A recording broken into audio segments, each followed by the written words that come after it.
going to teach you a few things about science and then give you the Hovind theory. Jared. What, Kent? Jared, you're getting to be a real regular here. Yeah. Does that bother you? No, you need to get your own program, though, if you want to espouse the views that we came from Iraq. I mean, but go ahead. I don't espouse views that we came from Iraq, but I am actually kind of interested in getting my own program. Do you think that you could pull some strings for me? Oh, I don't need to pull any strings. All you got to do is call them, you know. Well, I'm kind of wondering about that because, you know, you're broadcast from truthradio.com, and they're a pretty hardcore Christian site. I'm really doubting that they're going to let, you know... well, you've got a point now. See, what you teach and believe is not truth, so they wouldn't want that on there. Oh, right. Okay. So, that's up to them. I have nothing to do with that. We purchase airtime from them like anybody else. I highly doubt that they're going to let an atheist, skeptic, evolutionist go on their little radio. Well, there's lots of atheist shows already, so pick one of those. But anyway, what's your question, Jared? Okay. Well, there's actually lots of things I could talk about. I want to go for two things mainly. But didn't you call yesterday and I asked you how do you know a rock is Cambrian? Yeah. Okay. How do you know a rock is Cambrian first? I want to hear this. In practice? I mean, you find a rock and somebody says that's Cambrian. How do you know it's Cambrian? I think it is by the index fossils. There you go. That's my point. Do you understand the problem with that? I understand what you think is the problem with that. You don't see a problem with that. You date the rocks by the fossils, and then you turn around and date the fossils by the rocks, and you can't see a problem with that. If it were exactly as you just described, that would be an obvious stupidity. But surely you don't think scientists are that stupid. Some are, and that is many have admitted that precisely. You wouldn't watch my video 4 where I show all that. Don't you realize that creationists were the ones who came up with this theory? Some compromising creationists, they were wrong.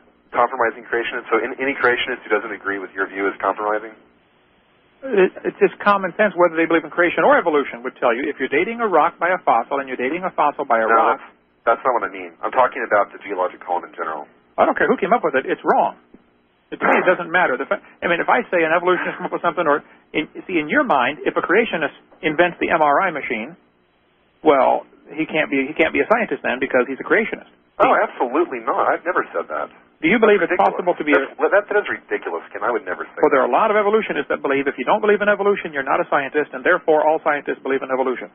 Now, in modern times, I think there's more truth to that than there was in prior times, as Martin pointed out, because you can't really have scientists believing in a theory of evolution before there's a theory to believe in. Okay. Jared, I got the page open in my atlas, which got wet many years ago, and all the pages stuck together because of the ink they used, whatever. But very expensive, huge atlas of the world that somebody gave to me, National Geographic Space Age Portrait of a Continent, okay? Right. The book is like 2.5 feet by 20 inches.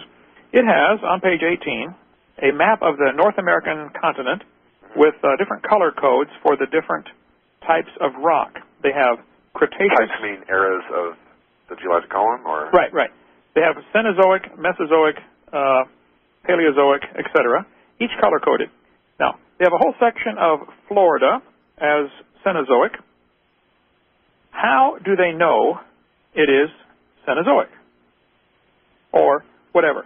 This is the rock that's exposed on the surface. As I mentioned yesterday, in places where there are granite exposed, like El Capitan, California, or in New Hampshire, that area is loaded.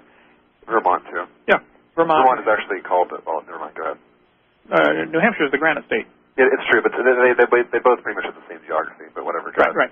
Okay, so here you have granite on top, or you have, let's say in Arkansas, you have a lot of limestone right on the surface. How do you know this is Jurassic limestone? Why isn't it, Permian limestone? I'm guessing because when you dig in it, you find certain kinds of dinosaurs. That's exactly it. You're getting it. It's because of the fossils they find. Okay, now let me ask you a question. I asked this before, and you never quite answered it. How do you think they can do this? Stupidity. No, that's not a good answer. Blindness. No. Fear of losing their government grant for going against the established doctrine of geologic column.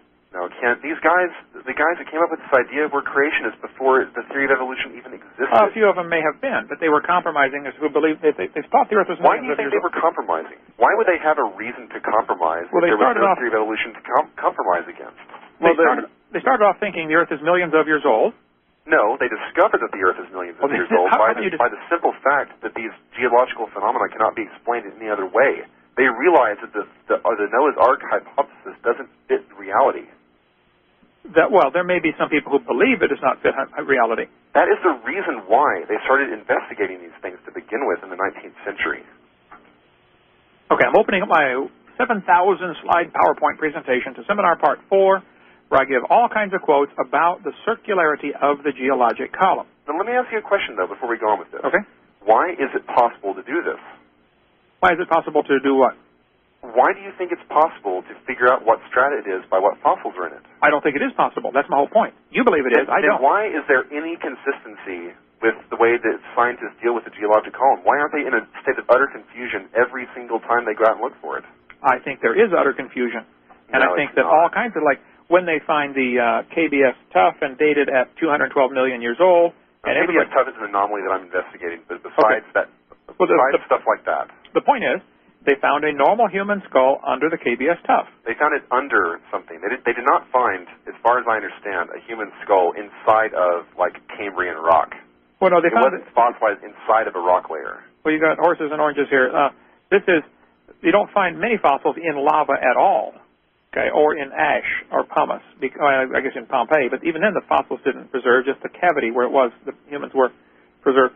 So it would be highly unlikely to find any fossils in igneous rock, okay, and I would suspect that tuff would be considered igneous rock.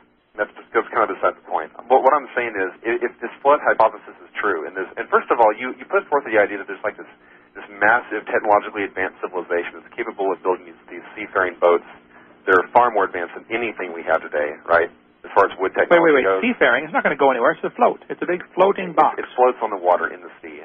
But it doesn't have to have motors and sails. It doesn't have to go anywhere. And aside from that, it doesn't mean they're far more advanced in everything than we are today. There may be some things that they were far more advanced than we are today. So well, they had a couple thousand years to develop. I'm sorry, what? I think they had, 1,656 years, if I counted correctly before, or something like that. Well, you figure they started off, in a Christian view, straight from the hand of God with a fully loaded computer, Adam, super high IQ, and then lived 900 years. And lived 900 years past that, and could learn a lot. You know, if I lived to be 900 years, I think I would figure out a lot of stuff. Right. Which we think they did. So why are you saying they were stupid and couldn't build a boat like that? No, I'm not saying that. I'm just saying that's what you believe, just so I can preface what I'm trying to say here. Okay. Sure. How many people do you think existed before the flood happened? Oh, I don't know. That would be pure guesswork. Let's pick a number and say there were 1 billion. 1 billion? Yeah, they lived 1,600 years from Adam to that flood.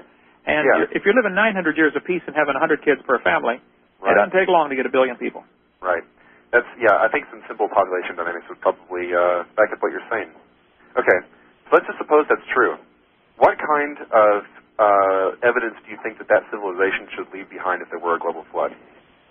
I think part of the problem with answering that question would be we would assume that they would have the same needs that we have today, i.e. need a house to protect ourselves from weather, need highways to travel.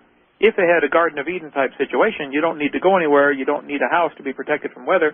They weren't in a Garden of Eden situation because God kicked them out and put the cherubim in front. Well, they still had a pretty interesting world where they lived to be 900. I mean, something was different. So I think they probably had awful nice conditions where they did not need the things that we need today. Most of our modern conveniences are to protect us from the bugs or from the weather or from the elements or something, you know. Okay, fine. Now, if those people, this is like 1 billion people, now do you think they're distributed all over the world? I mean, do you think that Pangea was just totally fabricated in South America, doesn't fit into Africa and all that kind of stuff, right? Well, there's underneath the ocean between those two is solid rock. I mean, you know, it's not like there are lily pads floating around. Do you think there were oceans before the flood happened? I think there was a sea. There's some water on the surface of the earth, but most of it was in the crust of the earth. I covered that on my seminar, part 6. Okay, I haven't watched all of your seminar yet. I just watched the first few parts. Do you think that there was a continuous ocean of water on the planet? No. I think the earth today is 70% underwater, and that's not the way God designed it. The Bible says in Isaiah He formed it to be inhabited. So the original creation, today the earth is about 3% habitable. The rest is under oceans or deserts or ice caps or treeless tundra or, you know, just simply uninhabitable. Okay. And since God formed it to be inhabited, I would just pick a number and say it was probably 80% habitable and 20% water. Awesome.